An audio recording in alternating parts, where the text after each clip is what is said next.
Senua finds a unique courage to keep pushing forwards on her quest, no matter what.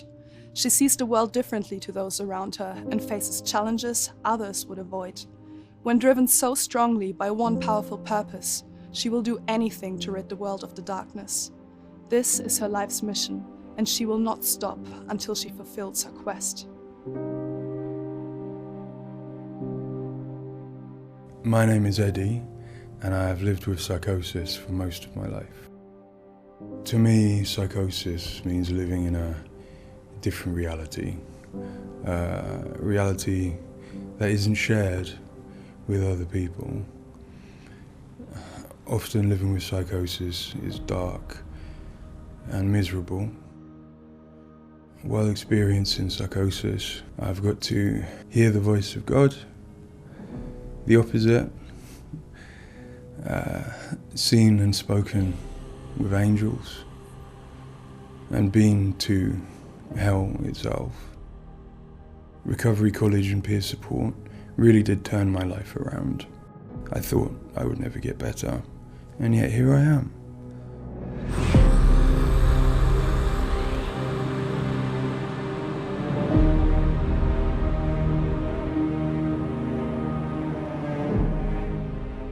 The things that Senua experiences in Hellblade are very similar to some of my own experiences.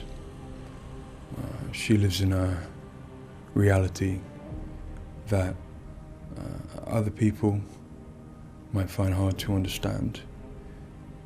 She sees significance in symbols, in meeting people, in all sorts of things that are going on around her. Senua is experiencing an altered state of reality which would be very hard to understand without having experienced it yourself or playing Hellblade. Lost soul who fought through hell to find us. You were lost. Not anymore. Are you ready for what you will find here? It's difficult saying that it's an illness, that it's not real. Of course, to me, it is.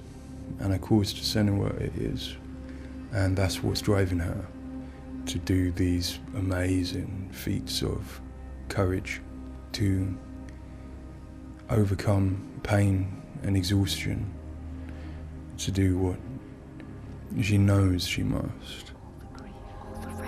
All the fear, everything I've seen, everything I've done has led me to this place. We've come so far, not far enough. Say it. You are ready. Tell them. In Senua's saga Hellblade 2, we tell the second part of the story of Senua, a Celtic warrior who, like Eddie, has experiences of psychosis, seeing the world in a unique way and existing in a reality unshared by others. At a surface level, this manifests for Senua in seeing things that others don't, hearing things that others don't, and having unique beliefs about the world. My name's Paul Fletcher. I'm a psychiatrist and a professor of neuroscience at the University of Cambridge, and I've been working with the Ninja Theory team on Hellblade and other projects for several years now. I am a clinical doctor, but have also added research and teaching to my role. And in all three areas, I'm especially interested in the human brain and how it strives to make sense of the world, which is complex and changing all the time. The lake, like a mirror. You can see the reflection. Senua, like many people, experiences psychosis.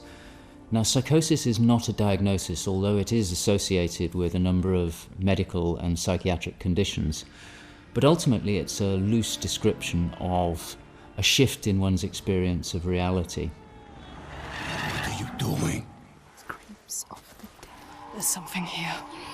They are not. I need to find out what it is. They are. A person with psychosis might experience changes in their perceptions and their beliefs. For example, they might see or hear things that other people can't.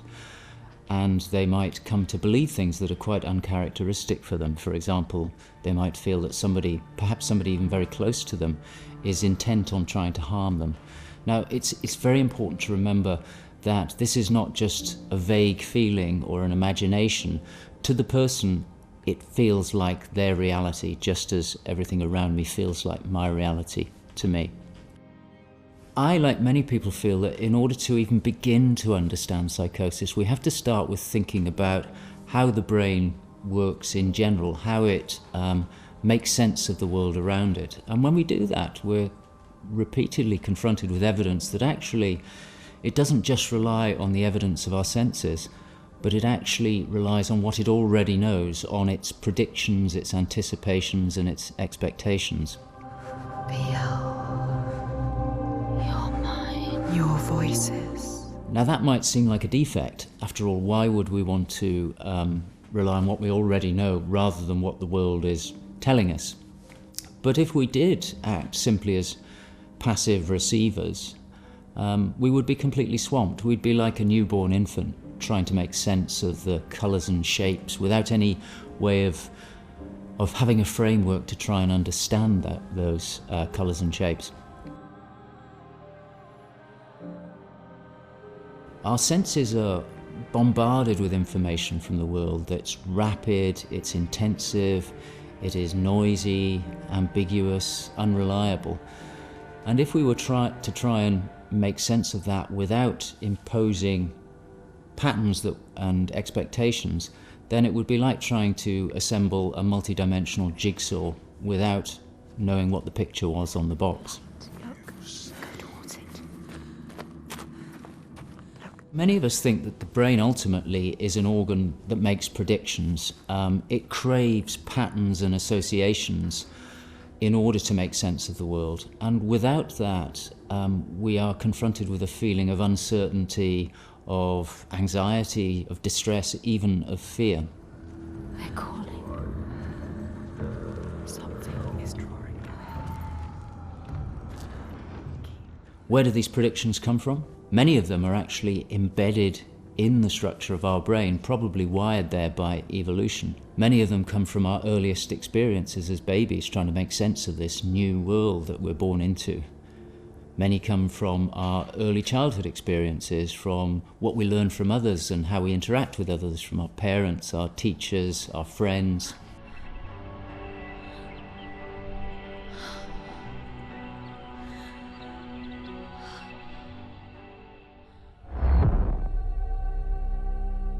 We all have a feeling that we're directly in contact with an objective reality, but it's probably the case that what we experience as our constructed model of the world is a blend of the evidence of our senses, but also what we are predicting or expecting from the world. So this blend exists in a very fine and delicate balance, and the weighting of that balance probably varies a great deal across different individuals. But crucially, this balance is what determines how we experience and interpret and act upon the world. And some of them are embedded in shared experiences with others, our society, our culture, our arts, even our religions and our mythologies. So for the most part, this works very well for us and enables us to make sense of the world, but it's also, being a delicate balance, it can be shifted, and it's very easy, even under the most normal day-to-day circumstances, to deviate from objective reality. A good example of this is the hollow mask illusion. All of us are familiar with a mask. We know that it depicts a face and that the inside is hollow. But when we see the mask rotating round and we see the hollow side, there is a deeper prediction, probably embedded in our brain, that facial features tend not to be hollow, that they stick out. And this deeper prediction can override our knowledge that the mask is hollow and make us actually perceive the face as sticking out at us. Despite what we know, the deeper predictions will override this. So for me and many in my field, perceptual illusions like this, which are very common, are really interesting because they tell us something fundamentally about how the brain is making sense of reality using its predictions. But more than that, for me, it's very interesting because it begins to give us a sense of how psychosis might begin to emerge. Psychosis is this experience of an altered internal construction of one's reality. And it seems feasible that this is dependent upon this balance I've talked about between predictions and evidence. And it is probably the case that some people tend to weight their predictions more heavily. This, in many circumstances, is advantageous because it means that they can discern patterns and associations that perhaps other people can't. But if that balance was shifted further by different circumstances, then it may well be that they begin to construct a reality that doesn't accord with the world around them.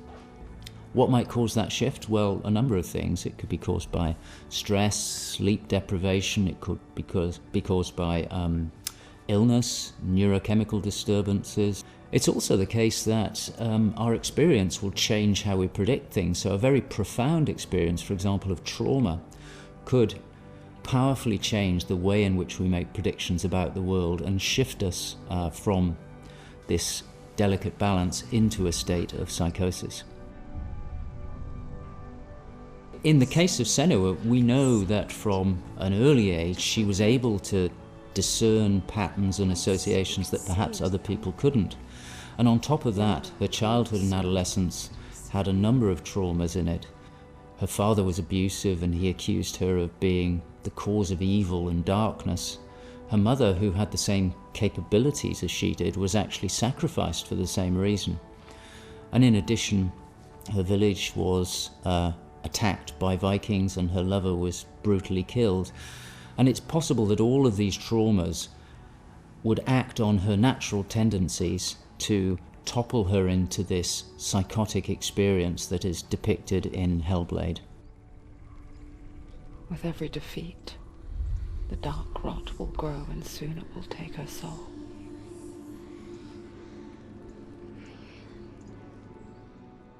In Hellblade's Senua's Sacrifice, we find Senua discovering and understanding her experiences.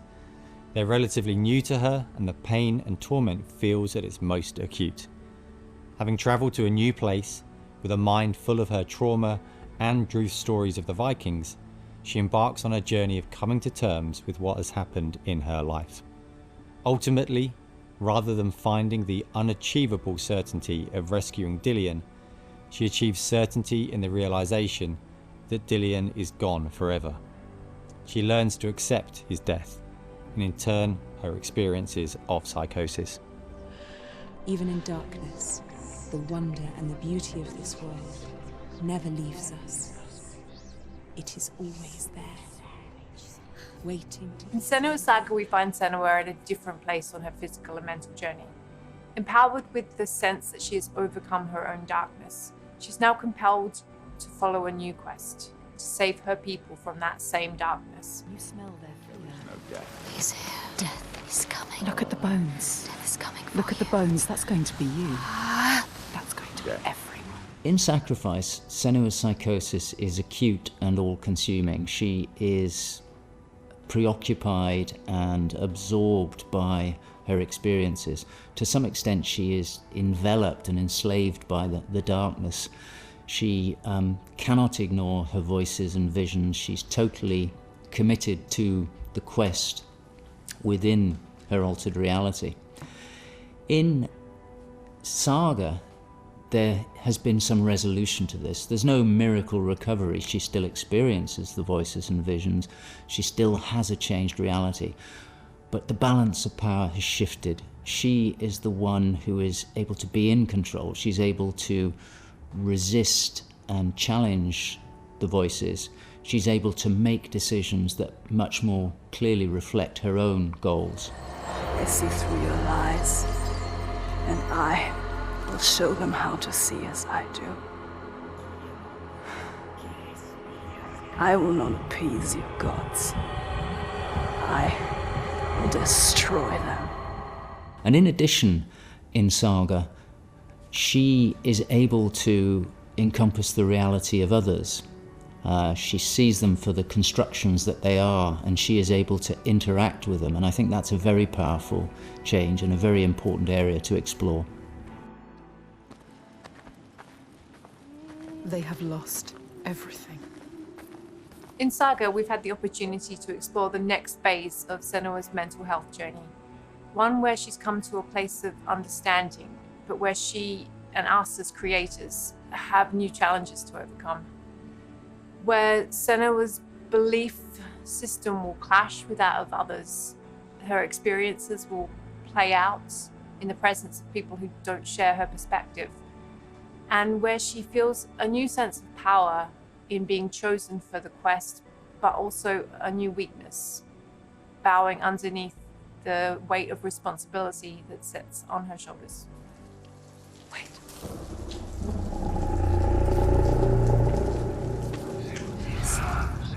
In Saga, we have once again utilized binaural audio to bring Senua's voices to life. Her furies still travel with her, but their tone has changed this time.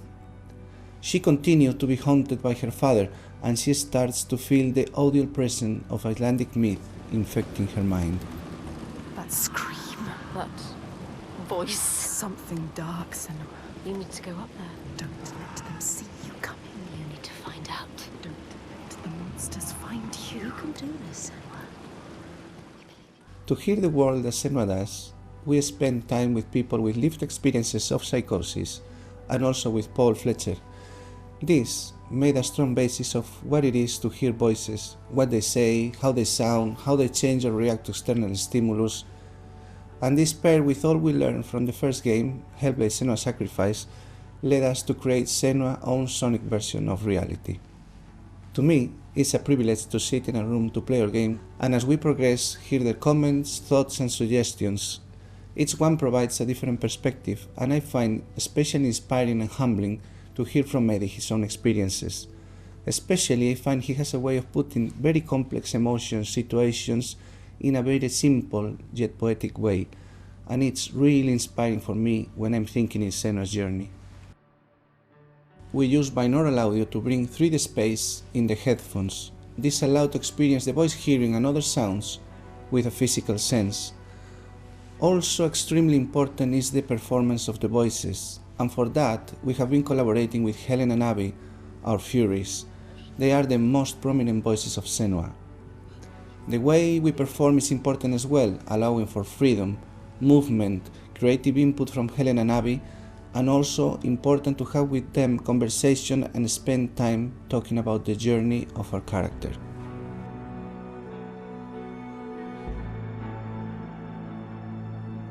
There is a lot of time gone into experimentation, so every sound in the game is connected in some way with the emotion that Senua is experiencing as she travels through Iceland, from the sounds of the nature to some of the musical moments. What's a sign? Beyond of its uniqueness or not, I find that for me, something extremely important is to create a connection beyond the game. So in understanding Senua's own reality and going on a journey with her, I hope our players will understand better how people experience reality different, and in doing so, I feel we break those walls that keep us distant and lonely. My brothers used to come here to practice fighting. Sneak out. Follow them. For Saga, in order to bring Senua's experiences of hallucinations to life, it was very important for us to listen to people's real lived experiences. It was then a case of thinking about how Senua's world and reality might look when faced with these types of examples. This would have been impossible without Paul Fletcher and amazing people like Eddie and Kathy, who've been so open and honest about what they have been and do go through on a day-to-day basis. I think it takes real strength to be able to talk about such personal things to a new group of people. On the visual side, we have lent into things like repeating fractal geometry shapes, cymatic patterns, with lighting and post-processing changes to all help reflect the current feelings of Senua. And hopefully, when combined with the audio and gameplay, the player will get a sense of what we are aiming to achieve. Dying right before your eyes, just killed before. No, this cannot happen again. You couldn't do anything. We have to stop it happening. Face it. You need to face it. Focus. You need to look at it. In Sacrifice, we saw a story of Senua's suffering at the hands of her experiences. In Saga, we're telling a more nuanced story of the next step on her journey. One where she has found a greater balance, but where her experiences are just as strong. Where rather than being a victim to her experiences of psychosis, she is driven by them on a path that only she sees. Bringing sin with you. The gods cannot be killed. One thing that I find very exciting in Saga is that there's an attempt to explore something that is really neglected in my field, which is the experience of a dual reality that some people have. People who have had Senua's types of experience have spoken to me about this, feeling that they have their own reality, but they also recognize the reality that others experience, and it can be very confusing, it can be disorientating.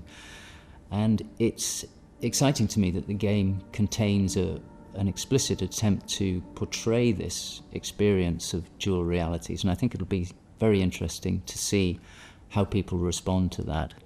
It's amazing what has been done and what's been portrayed. I think it's really difficult to turn words into what other people might be seeing, but I think I'm always blown away by what Ninja Theory come up with for their games, and I'm really stunned at the quality of, you know, the things that she sees and the sounds of the voices that she has. I think they're pretty realistic. She's getting closer. Yes, she can feel it. I hope that the game will help people who maybe don't understand psychosis or don't know very much about it to start with. I think by experiencing some of what they will do in the game, I think it brings to life a little bit of what it's like to have psychosis, and I think hopefully people will learn from it. Now I'm working as a peer support worker, and what that means is that in my case, in the job that I have in my role, it means that I go to see my people, to see my peers. We talk about how things have been. The way that Hellblade has captured the experience of psychosis is nothing like I've ever seen before, in terms of its realism, in terms of its fairness to people like me.